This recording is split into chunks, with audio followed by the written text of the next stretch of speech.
बेनि उनाव गासिबो गाहायनिफ्राय बेनो बे बास जों बुलायनाय दावराव दावसि गावजों गाव बेयावल' माने जोंखौ बाहायबाय थायो।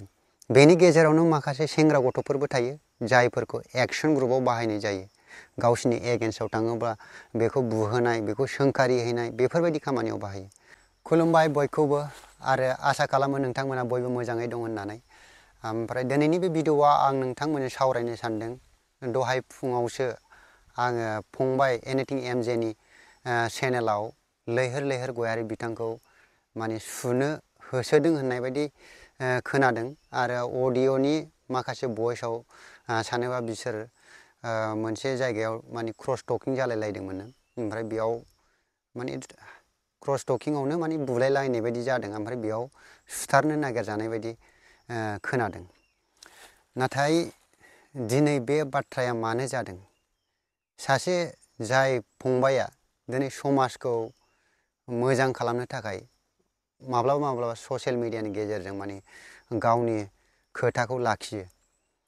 आं होनो दिनै ससियेल मिडिया ओरैबायदि मोनसे प्लेटफर्म जे जायगायाव नोङो गासिबो गावनि अपिनियनखौ होजोबनो हायो। नाथाय बे जाय जाथि बा समाजनि थाखाय अपिनियन होदों बेनि फाइनाल अथ'रिटि नङा। जानो हागौ बे मानसिया दस्रा जायगायाव थायो, बयबो गुबुन गुबुन जायगायाव थायो। ओमफ्राय बे गुबुन गुबुन जायगायाव थानायाव माखासे गोबां रोखोमनि आलदा आलदा प्रब्लेम थायो। दा बे प्रब्लेमफोरखौ बुंनायाव अपिनियनखौ होनायाव बबेबा राजनिति पार्टि बा बबेबा संगठना माने बेनि सायाव सुथुर जानांगौनि खुनु दरखार गैया, गोनांथि गैया। बेयाव बाथ्राया माबायदि बेफोरखौ बिजिरनानै जथ' हागौ जोंनि समाजनि जेसेबांनाखि जायगा दं बेफोराव माने मोजां खालामनोसो नाजानांगौ। दिनै जाय मानसिया बेबायदि मोजांनि थाखाय जेखियानो बुङाखै मानो, आं दा होनखादोंना गुबुन गुबुन जायगानि प्रब्लेमा गुबुन गुबुन जानो हागौ। दा बेफोर अपिनियन जेनिखि जाया मानो जेखि खोथा बुङा मानो बेबायदि बुथारलायनो होसोनाय सुथुरखौ दोनबाय थायोब्ला जोंनि जाथिनि गेजेराव जाहाथे गाज्रिब्लाबो मोजांबाबो इयुनाव माने रावबो बुंनाय नङा। माने गाज्रिया गाज्रियैनो थांबाय थागोन। जायफोर मोजां समाजनि थाखाय मोजां लुबैग्रा बिसोर माने सिङाव हाबसोनानै थाबाय थागोन। आं दिनै नैबे भिडिअ'नि गेजेरजों बयबो जोंनि समाजनि आदा बाजै बिदा फंबाय बिनानाव आदै मादै बयखौबो आं बुंनो सानो, खावलायनो सानो, जों जोंनि बे जायगायाव थानानै रावबो रावजोंबो दुश्मन जानांगौ दरखार गैया, सुथुर खालामनांगौ दरखार गैया। दिनै जों नुबोयो थांनाय बिटिसि गोरोबथानिफ्राय लानानै दिनै बिटिआर गोरोबथासिम फैबाय। बे 17 बोसोर आरो नैबे दा आराय बोसोर जाय खुलिगासिनो दङ। दिनै बै 17 बोसोरावबो जाय राजनितिक पार्टिफ्रा सालायबोदोंमोन बेनि गेजेराव सोर साबसे मानसिया देरदों आरो सोरबायदि मानसिखौ बाहायनानै राजनितिखौ माने गावसिनि राजनितिखौ जोंहोबोबाय थादों बेफोरखौ नुनो मोनो। गाहायनिफ्राय लानानै गोजौसिम राजनितियाव रावबो माने रावखौबो फुलफिल खालामजोबनो हाया, माहाजोन जाजोबनो हाया, बिसोरनि नांनाय ड्रिम्सफोरखौ फुरा खालामजोबनो हाया। पलिटिक्सआव राजनिति पार्टियाव माने जायफोरा गोजौआव थायो बेनि आगसि आगदा साफा सानै बिसोरल' देरनो हायो। बेनि उनाव गासिबो गाहायनिफ्राय बेनो बे बास जों बुलायनाय दावराव दावसि गावजों गाव बेयावल' माने जोंखौ बाहायबाय थायो। बेनि गेजेरावनो माखासे सेंग्रा गथ'फोरबो थायो जायफोरखौ एक्सन ग्रुपाव बाहायनाय जायो। गावसिनि एगेन्स्टआव थाङोबा बेखौ बुहोनाय बेखौ सोंखारि हैनाय बेफोरबायदि खामानियाव बाहायो। आरो बिसोरनो माखासे इन्जय खालामनो थाखाय फैसाबो होनाय जायो। ओमफ्राय बै जाय एक्सन मावग्रा गथ'फोर फैयै फैयै फैयै राजनितिखौ मिथिखागौ रावनाबो स्टेबिलिटि थाया, माने बे सोलायबाय थानाय फैखायो। माने रावबो मोजां मावजोबनो हाखाया राजनितियाव, मोनसे नङा मोनसे सम मालाबाबो बे सोलायनाया फैबाय थाखागोन। ओंखायनो जायफोरा एक्सन मावदों बे गथ'फोरा गिदिर मानसिनि बा सोरनिबा बसनि थुनज्लायनायाव गावखौनो मोनसे हाइलाइट समाजनिनो सुथुर बानायनानै लानो नाङा। बेबायदि सुथुर बानायनानै लायोब्ला इयुन समाव जुदि नोंनि लामाया आसखान्दा जाहैयोब्ला नोंखौ अनसायफिनग्रा रावबो थानाय नङा। बेनि थाखायनो समाजजों मिलायनानै थानांगौ। बा सोरबा गिदिर मानसिखौ सोरबा पलिटिकेल पार्टिनि लिडारफ्रा गावजों गाव दुश्मन जालायलायोब्ला बेयाव नोंसोर मावहैनांगौ खुनु दरखार गैया। आरो नोंसोरखौ हमथाग्राबो रावबो थानाय नङा। मानोना जेसेबां समसिम नोंखौ बेनिफिट मोनगोन बेसे समसिल' नोंखौ इस्तेमाल खालामगोन बेनि उननिफ्राय बे नों बिसिनि आखाइनिफ्राय बारगा खामानि मावब्लाथाय आरो बिसोरनो नोंसोरखौ सोंफिननायबो नङा आरो रिस्क दायित्वबो लानाय नङा।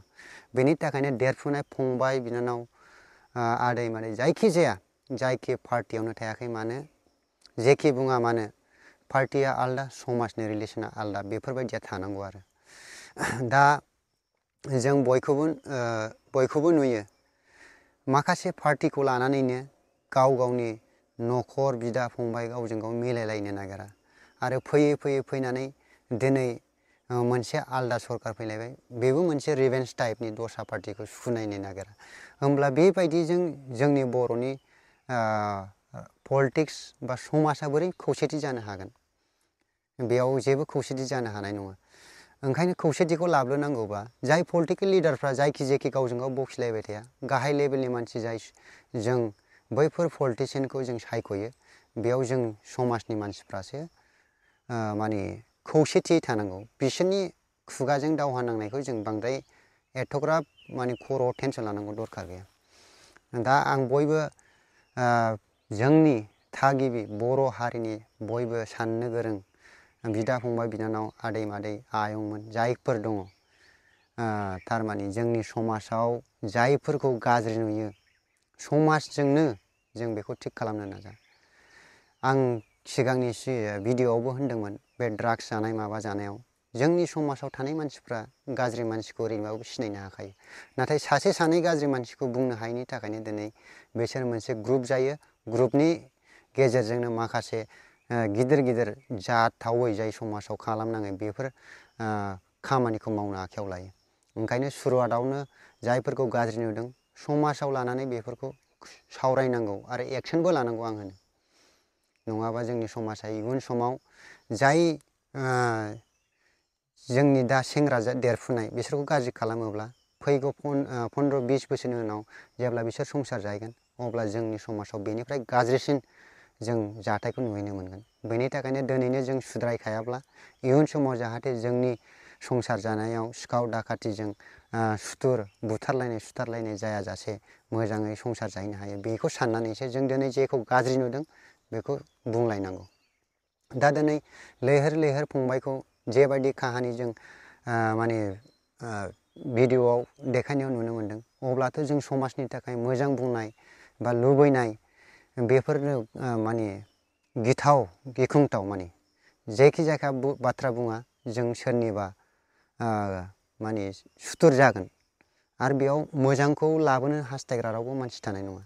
बेनि थाखायनो दिनै बैफोरबायदि जाय मानसिफोरा गथ'फोरा खामानिखौ मावदों बेफोरनि सायाव एक्सनखौ लानांगौ। एक्सन लायाबोला फैबाय थानाय समाव जों समाजखौ आरो बेनिफ्राय गाज्रिसिनखौ नुनो मोनगोन। जों गावजों गाव बर'जों बर'ल' मानो एथ'ग्राम गोहो गोरा देखायो गुबुन हारिफोरजों मानो देखाया दा बेखौ साननानै नाय। दा मणिपुर बायदि स्टेटआवनो माबायदि जादों बेफोरनि भिडिअ आं एसे उनाव लाबोगोन बेखौ उनाव फोरमायगोन आं। मणिपुर बायदि जायगायाव दिनै जोंनि बर'फ्राबो इउनिटि गैयाब्ला माखासे फिसा जाथिफ्रा जोंखौ देनां बेबायदिनो जाग्लोबनो नाजागोन। दा दिनै जाय जिनिसा पावाराव दङ बे पावारावनो बेनिफ्राय पावारसिन बानायनानैसो लानो नाजानांगौ नाखि बेखौ माइनास खालामनानै लानांगौ। दा आं भिडिअ'आव बांद्राय बुंग्रा जुदि भिडिअ'खौ मोजां मोनोब्ला नोंथांमोना भिडिअ'खौ शेयार खालामनानै होबानो जाबाय आरो जाहाथे आंनि बुंनाय रावफोरा सोरखौबा हार्ट मोनदों दुखु मोनदों बे जास्ट आंनि अपिनियनसो बेयाव सुथुर खालामनांगौ जेबो दरखार गैया। भिडिअ'आ एसेनोसै खुलुमबाय।